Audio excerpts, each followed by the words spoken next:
Hello friend, welcome again on my YouTube channel. This is Priyanka Chaudhary and आज इस video में हम एक टॉपिक करेंगे राइट टू एजुकेशन, जो कि आपका टीचिंग का एक टॉपिक होता है। आप इसे डीएलएड में और भी कई जगह आप इसे पढ़ेंगे और आपको ये पता होना चाहिए क्योंकि ये आपका एक फंडामेंटल राइट है।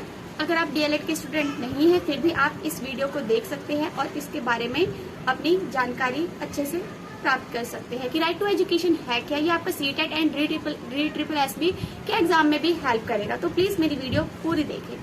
सबसे पहले अगर मैं बात करूं कि राइट टू एजुकेशन है क्या, तो मैं ये कह सकती हूँ कि फ्री एंड कंपल्सरी एजुकेशन, यानी कि राइट टू एजुकेशन आपका एक फंडामेंटल राइट है। पहले ये डीपीएसपी में था, directive principle of state policy में, राज्य के नीति निर्देशक तत्व में था, बट अब इसे एक मौलिक अधिकार बना दिया गया है। तो कहाँ पर? आर्टिकल 21A के अंडर इसे मौलिक अधिकार बना दिया गया है। आपका आर्टिकल 21 जैसे कि आपका जीवन और दैहिक स्वतंत्रता का अधिकार है, उसके अंदर ही आर्टिकल 21A ऐड किया है, जो कि आपका राइट टू एजुकेशन।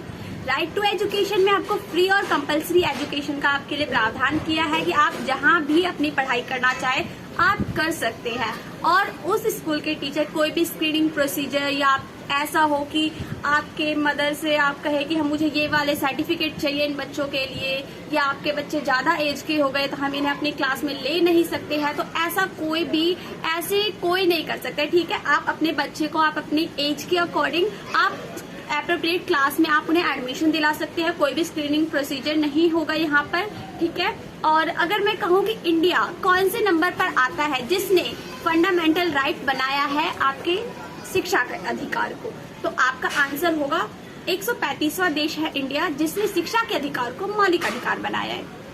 और शिक्षा के अधिकार के अंदर बहुत सारी बातें की गई, जैसे कि बिल्डिंग, तो बिल्डिंग की बात की गई है, मतलब कि आपका बिल्डिंग जो है वो स्वच्छ होना चाहिए, बिल्डिंग अच्छी होनी चाहिए, बिल्डिंग के अंदर आपका प्लेग्राउंड होना चाहिए और मिड डे मील की व्यवस्था वहाँ होनी चाहिए, प्लेग्राउंड की व्यवस्था होनी चाहिए, लाइब्रेरी होनी चाहिए जहाँ पे बच्चों के लिए स्टोरी बुक्स, न्यूज़पेपर और भी जो भी इम्पोर्टेंट बुक्स है उनके लिए वो हर एक चीज अवेलेबल हो।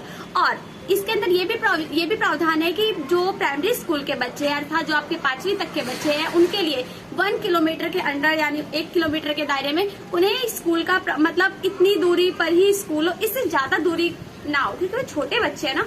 तो और आपका जो एलिमेंट्री है यानी 8th तक का, तो उनके लिए आपका कम से कम 3 किलोमीटर, मतलब 3 किलोमीटर की दूरी हो तो वो इतना ही होना चाहिए, इससे ज्यादा दूर नहीं होना चाहिए। जो प्राइमरी स्कूल के टीचर है उन्हें 200 दिन और जो एलिमेंट्री स्कूल के टीचर उन्हें 220 दिन काम करने होते हैं, ये भी इसका प्रावधान है।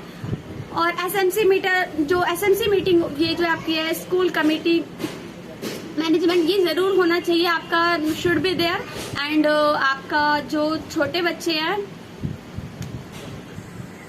बच्चों के लिए बेहतर से बेहतर सुविधा आप उन्हें दें। और अगर मैं कहूँ, अगर ये पहले डीपीएसपी में था तो इसे मौलिक अधिकार तो बना दिया गया, बट कब बनाया गया? तो आपको पता होना चाहिए कि इसमें 86 अमेंडमेंट हुआ था। ये पहले आपका डीपीएसपी में था, बट अब आपका इसे फंडामेंटल राइट बना दिया। आप स्कूल जा सकते हैं बिना स्क्रीनिंग प्रोसीजर किए, आप अपना एडमिशन अपने एज के अकॉर्डिंग आप करा सकते हैं। कोई भी स्क्रीनिंग प्रोसीजर वहां नहीं होगी, टीचर आपको किसी भी तरह के पनिशमेंट आपको नहीं देंगे, कोई भी कॉर्पोरेट पनिशमेंट या आपका कोई ऐसा दबाव आप पर नहीं दबाव बना सकते कि आप मेंटली या आप फिजिकली किसी भी तरह से आपको हानि हो, ऐसा नहीं होगा। फीस नहीं होगी और आपको पता हो, मतलब गवर्नमेंट स्कूल में बुक्स वगैरह आपको मिलेगी, कोई ऐसी इतनी ज्यादा फीस आपसे नहीं लेंगे कि वो आपकी आर्थिक स्थिति के अपोजिट में हो। और यहाँ पर अगर मैं बात करूँ तो टीचर आपको हराश भी नहीं कर सकते हैं, आपको कोई भी ऐसी बात नहीं कहेंगे जिससे आपके साथ आपको ऐसा लगे कि आप भेदभाव के शिकार हो रहे हैं। और प्राइवेट स्कूल में आपको पता होगा इकोनॉमिकल वीकर सेक्शन 25% तक उनके लिए छूट होती है कि उन्हें भी स्कूल में एडमिशन दिया जाए। और भी ऐसे बहुत सारी चीजें की गई है राइट टू एजुकेशन में।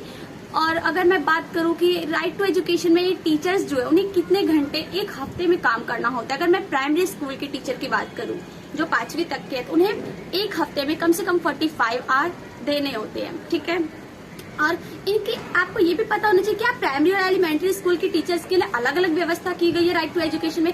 तो जी हाँ, इसमें अलग अलग व्यवस्था की गई है, बट अब आपका एक क्वेश्चन ये बनता है कि आखिरकार राइट टू एजुकेशन को लागू कब किया गया? तो आपको पता होना चाहिए 1 अप्रैल 2010 को, 1 अप्रैल 2010 में ये पूरे इंडिया में लागू हो गया था। बट तब जम्मू कश्मीर का आपको पता ही एक अलग ही उस टाइम में संविधान था, तब 370 आपको ये सब बातें पता होगी।